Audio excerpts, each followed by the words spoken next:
Bueno, presididos con la figura del maestro tan querida, 10 años después, acá estamos.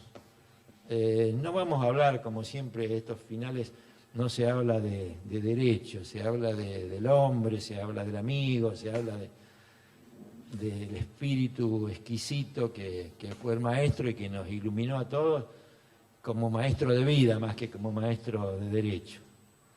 Y bueno, hoy, con la excusa de Eduardo de Lázari, que está en el medio de un jury, así que imposible, pero bueno, nos va a acompañar Ángela Ledesma también, una querida amiga de todos nosotros y amiga del maestro. Así que muy rápidamente vamos a algunas impresiones nada más sobre lo que fue el maestro para todos. Bueno, buenas tardes. La verdad que no vine preparada para hablar. Yo no soy platense, me pierdo en las diagonales cada vez que llego a La Plata, pero estaba allí y fui sumando emoción al verlos, a los queridos amigos. Ustedes, los más jóvenes, no sé si saben que el profesor Augusto Mario Morelo, nuestro querido Tito, tuvo 2 hijos intelectuales, tuvo varios nietos intelectuales como Eduardo, para hablarles de la magnitud de alguna manera, tuvo bisnietos y sigue generando familia. Y en esto de generar familia, generó familia y generó lazos fuera de La Plata. Yo soy de la provincia de Buenos Aires, pero viví muchos años en el interior. Y entonces me consta ese Tito Morelo, ese maestro que tan generosamente se daba con el corazón abierto hacia toda la República, que recorrió, porque así como estuvo muchos años en el norte, viajando al norte y acompañándonos en Santiago del Estero y en otras provincias y en todos los congresos, también lo hizo en una época en la Patagonia. ¿Se acuerdan? Todo lo que trabajó y todo lo que bregó por la Patagonia. Cuando nosotros organizamos el primer congreso nacional de Derecho Procesal que se hizo en la provincia de Santiago del Estero, comentaba hace un rato que Tito Morelo fue para sentarse con nosotros a armar el temario, pero fue exclusivamente para eso, no fue para dar una conferencia. Entonces, todo un acto de gran generosidad, el maestro que estaba con las últimas novedades, porque siempre nos trajo lo último, ¿no? Lo último que se estaba discutiendo a nivel internacional, los autores, nos daban los consejos, nos decía, vos tenés que estudiar portugués, vos tenés que estudiar italiano, vos no tenés que ir acá, vos tenés que hacer lo otro. Bueno, algunos lo frustramos, porque él trataba de elegirme con quién me tenía que casar, y yo lo frustré. Pero bueno, era tan, pero lo que quiero comentar como era el hombre, ¿no? El hombre era maravilloso, porque el hombre era un gran jurista, pero era un gran ser humano, que se acercaba, que estaba al lado tuyo y que te acompañaba en forma permanente. Yo le estoy permanentemente agradecida a Tito Morelo y a todo el Grupo de La Plata, porque mi primer Congreso Internacional de Derecho Procesal fue en el año 1983, mi primer viaje a Europa,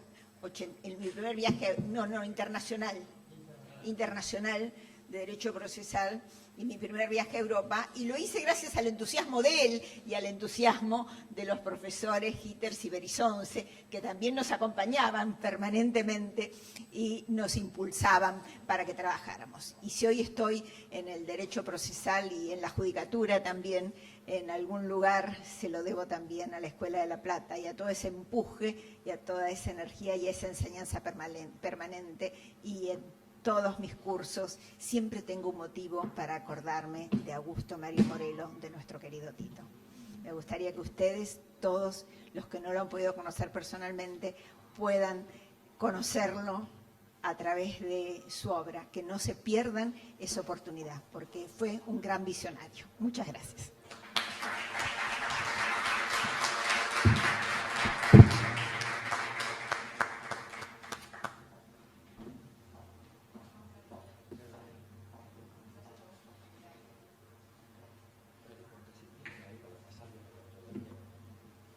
Bueno, yo soy Juan Carlos Hitters porque veo muchas caras jóvenes y tenía pensada una idea sobre lo que iba a decir muy rápido, pero justamente al ver tanta juventud, más vale les voy a contar una historia muy cortita de la cátedra y de Morelo, que se me ocurrió ahora, pero que la vivimos con Roberto que la vinimos viendo desde antes ya con la famosa cátedra de Derecho Procesal, yo creo que la más famosa de la Argentina y no sé si de Latinoamérica, con Morelo, como la Amílcar Mercader, Morelo, Palacio y Sentís Melendo. Esos 4 profesores nos precedieron a nosotros, por supuesto que los que vinimos después ni siquiera pudimos remedarlo, pero nos tocó porque la historia es así, porque la vida nos hizo venir después en la historia. Pero yo me acuerdo muy patente cuando Morelo era profesor adjunto de esta facultad y nosotros con Roberto, el primero, unos años primero que yo y después fui yo, empezamos a ir a las clases de Morelo, a escucharlo a él dictando las clases del curso. Nosotros éramos meros, digamos, ayudantes, pero sin ningún título de abogado, pero sin ningún título docente. Muchos años, 2 o 3 años, estuvimos escuchándolo, hablando con él, no solo la parte jurídica, después íbamos a comer, conversábamos, nos daba las ideas, siempre esa idea que Oteiza remarcó, la idea de grupo, no de escuela. Él no quería saber nada de que se hablara de la Escuela de La Plata. Y lo fundamentó, pero no vamos a perder tiempo en decir por qué. Pero él hablaba siempre del grupo, de los más jóvenes, de los más jóvenes. Y yo me acuerdo que en el año 1979, siendo nosotros ayudantes de Morelo, un día me dice, mira, pronto es el 10º Congreso Nacional de Derecho Procesal que se va a celebrar en Salta. ¿Vos querés venir? Sí, le digo, con todo gusto. Bueno, no solamente que me invitó, digamos, formalmente, sino que hasta me pagó el pasaje, él me llevó con él. Y ahí estaba Raymondín, estaba Clarea Olmedo, estaba Vidal Campo, Vescovi. Son nombres que ustedes, los jóvenes, a ustedes les hablo, no a los mayores, lo habrán sentido nombrar, pero no tuvieron la suerte que tuvimos nosotros de conocerlos, a todos ellos de alguna manera o de otra. Gracias a Morelo, él empezó a querer llevarnos a los jóvenes. Los jóvenes, él hablaba de la juventud, y nos dio cabida, nos dio pie, nos enseñó los temas, nos transmitió ideas, repito, y lo dijo Roberto, ideas jurídicas, ideas, maestros de vida. Yo siempre dije eso cuando me tocó hablar de Morelo, que era un maestro de vida, que nos daba las normas éticas para poder ser un buen abogado, un buen profesor, una buena persona sobre todo. Por allá por el año 1979, a mí se me había ocurrido ir a estudiar a Italia, a profundizar un poco la carrera de abogado, y con quién me topo, con quién hablo, y con Morelo. Y Morelo, ¿qué hace? Me conecta con Sentís Melendo. Sentís Melendo era tanto profesor de la casa, el dueño de la editorial Egea, traductor y profesor, conocedor de toda la escuela italiana y de la escuela española sobre todo. Y en un momento dado, ¿qué me dice Sentís Melendo? Bueno, mira, Capelletti te espera en Italia. Te espera como un alumno, ¿no? Anda a Italia, a la Universidad Europea, donde fue después, por mucho tiempo, después fue Eduardo Oteiza, en la famosa abadía Fiesolana, y allí está nada más y nada menos que el director de Derecho Comparado de la Universidad Europea, Mauro Capelletti, que ya había escrito, junto con Gar, esa famosa obra en inglés primero, El acceso a la justicia, 7, 8 tomos en aquel momento. Y bueno, ¿y qué pasó? Que cuando volví, yo siempre le hablaba a Capelletti, le hablaba de Morelo. Y Morelo siempre también me hablaba de Capelletti. Entonces un día, ¿qué pasa?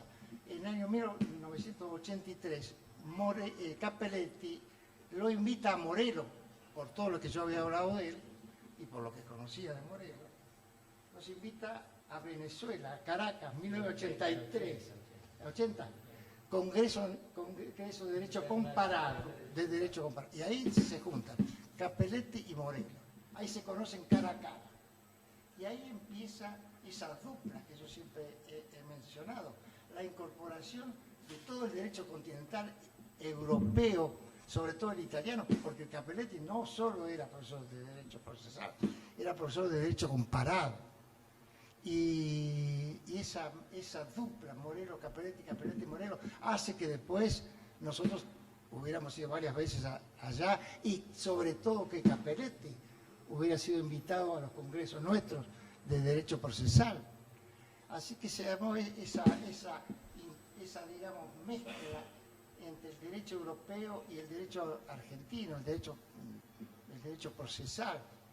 Esas enseñanzas que nos daban Morelo, el acceso que nos daba Cappelletti, el acceso a la justicia. Yo me acuerdo que Cappelletti se hablaba en aquel entonces, que después lo tomamos nosotros en algún libro con Nogueira y Roberto, La justicia entre dos épocas, la dimensión social, la dimensión constitucional y la dimensión transnacional del derecho. La dimensión transnacional, que él ya hablaba, Morelo, Cappelletti, ya explicaba el funcionamiento de la Corte Europea, los 9 hombrecillos, decía él, de la Corte Europea, de la Comunidad Económica. No estoy hablando de la Corte Europea de Derechos Humanos, también, por supuesto, que había hablado. Así que todo ese derecho transnacional que también él nos fue enseñando, él nos fue transmitiendo, la dimensión transnacional del derecho y la justicia, inspiradora esta dimensión de las Cortes Europeas, tanto de la Corte de la Comunidad Económica como de Derechos Humanos, de la Corte Interamericana de Derechos Humanos, todo ese nuevo derecho, todo eso lo fuimos aprendiendo gracias a esa dupla y gracias a Morelo, que se encargó de transmitir lo que Cappelletti enseñaba. El tema sería muy largo, la historia muy larga, pero después Morelo se retira, se fue, había sido, no se olviden ustedes, primero juez de primera instancia, a los 26 años era juez de primera instancia, después había sido juez de la Corte, ministro de la Suprema Corte de la provincia de Buenos Aires, 37 años. Tuvo mala suerte, pobre, porque vino el golpe militar y apenas tuvo un año de ministro de la Corte. Sin contar los más de 100 libros que Morelo escribió. Enunciarlo no nos alcanzaría la tarde de hoy. Yo me acuerdo que el primero que yo conocí, que fue el primero de él, el juicio sumario, en 1958, por ahí. Y bueno, y después siguió, no nos vamos a enunciar uno por uno. Entonces, ese acceso a la justicia supranacional, el derecho procesal transnacional, también, pero no solo de derecho, atención chicos, él hablaba y escribía también sobre filosofía, era muy seguidor de Ortega y Gasset y poesía. Yo me acuerdo que tanto hablaba de Ortega y Gasset que en aquella época, que me conseguí, unos 40 años atrás quizá, esa edición, El Arquero, de Ortega y Gasset, los libros de Samarí, los tomos amarillos, y los leímos todos porque era la comida diaria que Morelo traía a colación. Las citas continuas, filosóficas, históricas y de derecho comparado. Él siempre hablaba de la relación alumno-discípulo. Esto creo que Eduardo Oteiza lo dijo. La relación profesor-discípulo. Él lo asemejaba a Sancho Panza y a Cervantes, Sancho Panza y el Quijote. Ese dúo que siempre caminaba juntos por el mundo. Finalmente, Morelo no solo hizo lo que hizo, sino también rindió cuentas. Él escribía continuamente los libros y después los explicaba y rendía cuentas. Yo me acuerdo de las memorias, exactamente, él escribió las memorias y Lo Hecho, 1966, Lo Hecho, 1986, 6, las memorias, donde describió todo su trabajo y por qué lo había llevado a cabo y rendido cuentas y agradecido de toda la gente que lo había acompañado. Finalmente se enfermó, el querido maestro se enfermó, y unos años antes de morir ya él había dicho, lo había escrito, llega el tiempo del silencio y del reposo. Atención con esto, tiempo del silencio y del reposo. Sí, citando a Ortega, él decía, la vida es todo, el éxito y el naufragio. Nada más, muchas gracias.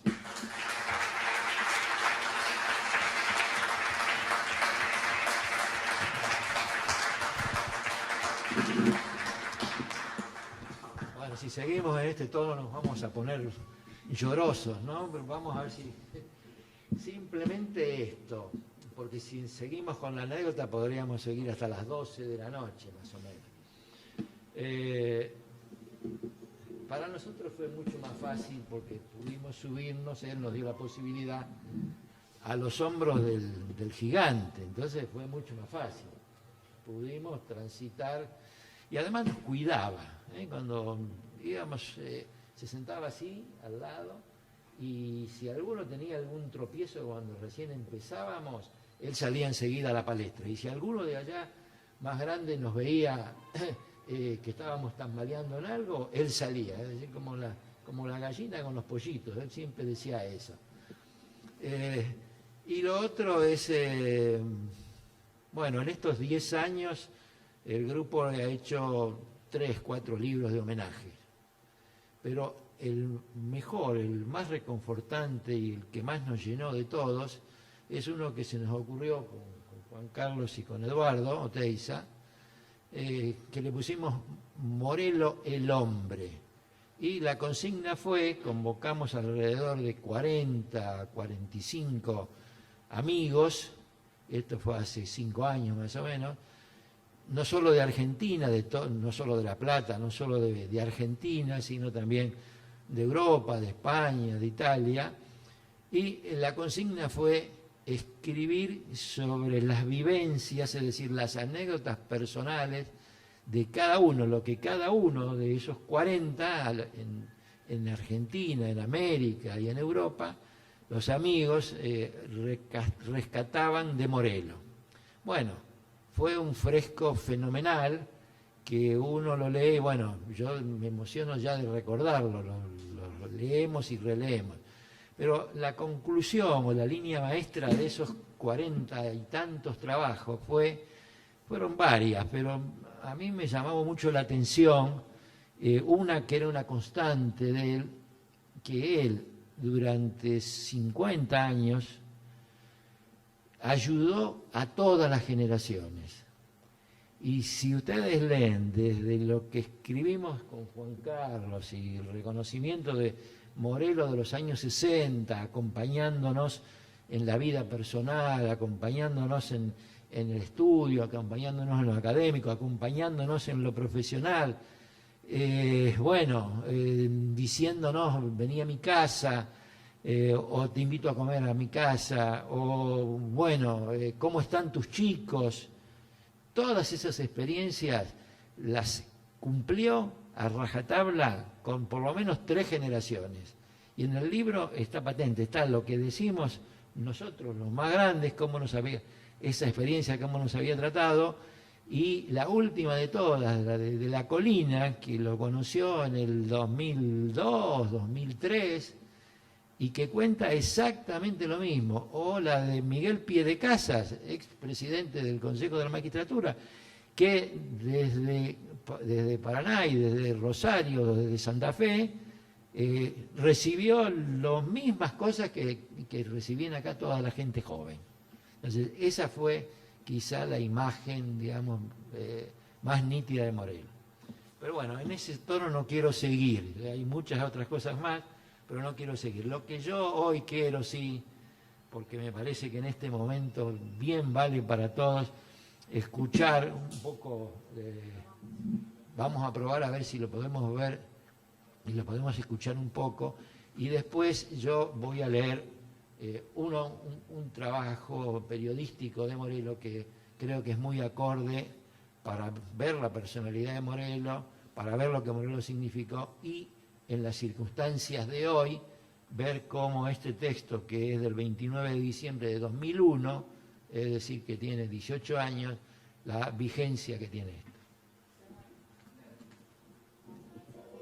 América Latina tiene, al igual que el resto del mundo, un marcado déficit en lo que hace al servicio de la justicia. Servicio de la justicia que es esencial para la paz y para la administración en concreto de la tutela efectiva de las garantías que contiene la Constitución. Pero para que la respuesta sea realista y sea eficaz, debe acomodarse, como decía Ortega y Gasset, a las circunstancias, que son muy difíciles en Argentina y son muy difíciles, desde luego, en muchas regiones, en muchos bolsones de la América Latina.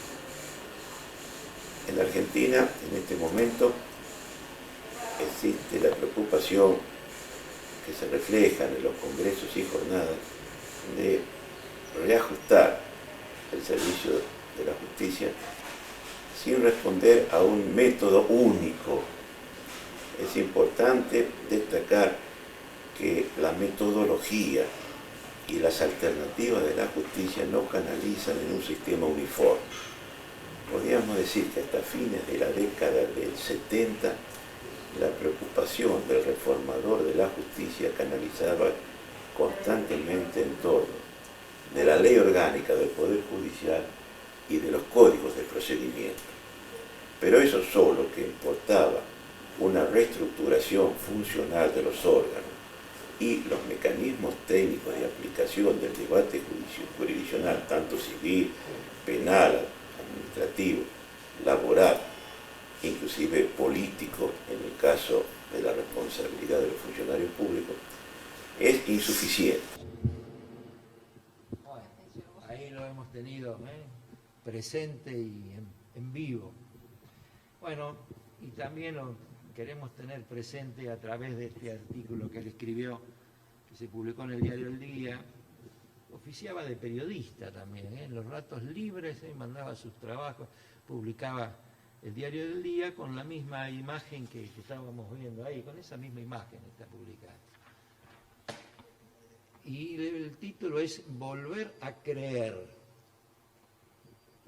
Dice, dirá el lector que no es este el momento oportuno para formular las reflexiones que siguen, cruzada como está la sociedad por una red de angustias concurrentes, el impacto que en el mundo produjo lo ocurrido en Estados Unidos el 11 de septiembre pasado, la cesación de pagos del Estado argentino, la encerrona de los depósitos bancarios, el temor a que no reciban los bonos las prestadoras de servicios imprescindibles, de educación o de salud, los despidos y los ajustes.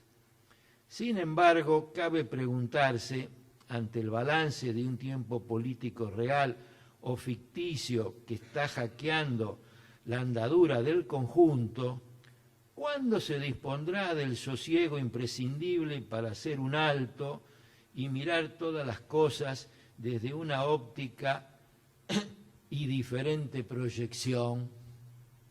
La perspectiva que reputamos determinante debería responder a 4 criterios guías que marcan la hoja de ruta.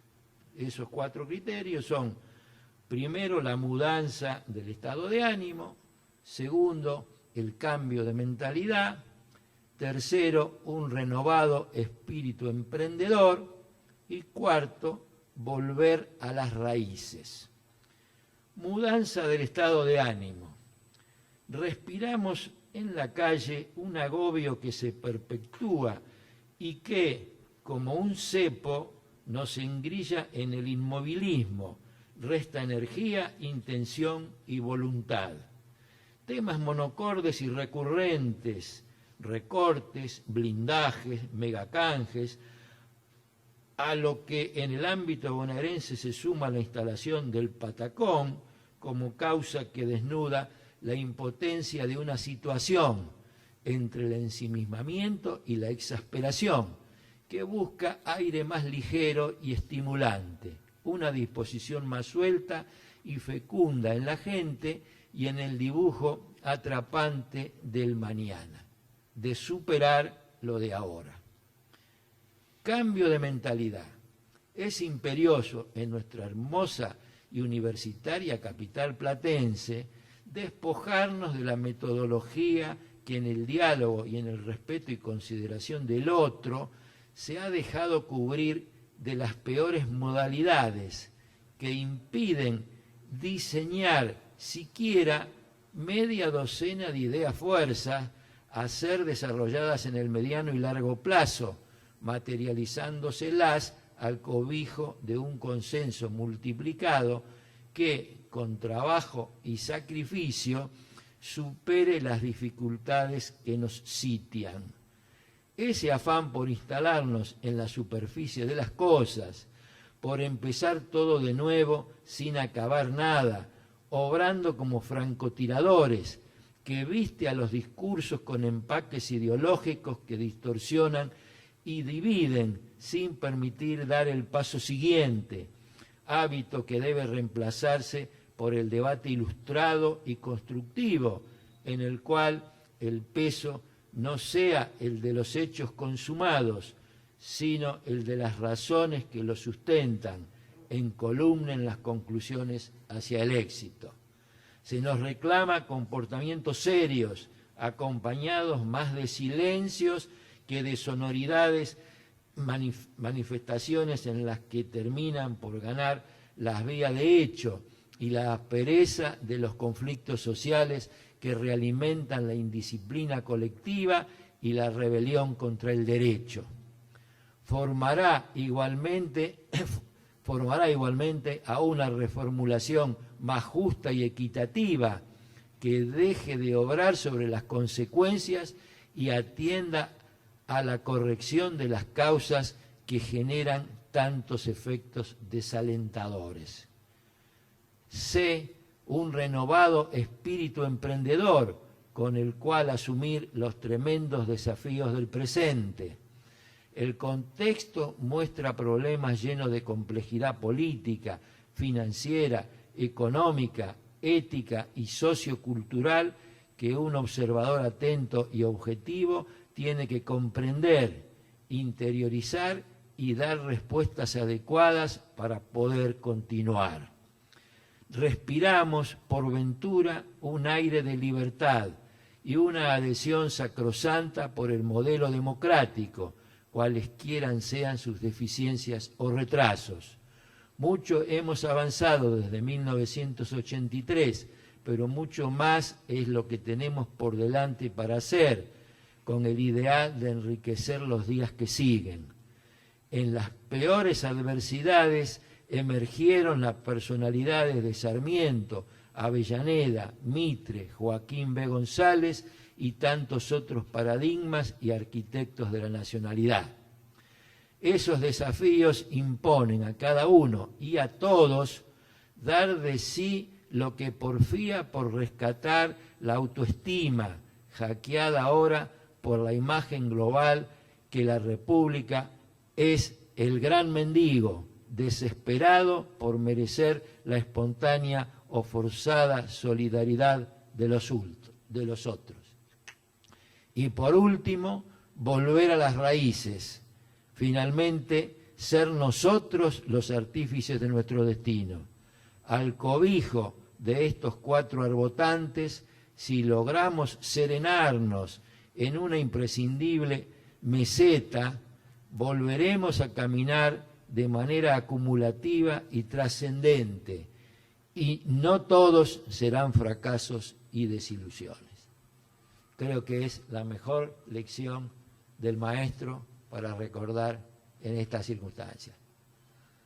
Bueno, pónganse contentos, ¿no? Pongan esa cara, pónganse contentos. Justo es la realidad, es como si lo hubiera escrito ayer, ¿eh? Tiene fecha 29 de diciembre de 2001, pero es triste, es muy triste, porque estamos igual o peor que el 29 de diciembre de 2001. Bueno, este es el homenaje al maestro que le brindamos todos y les agradecemos a todos esta presencia.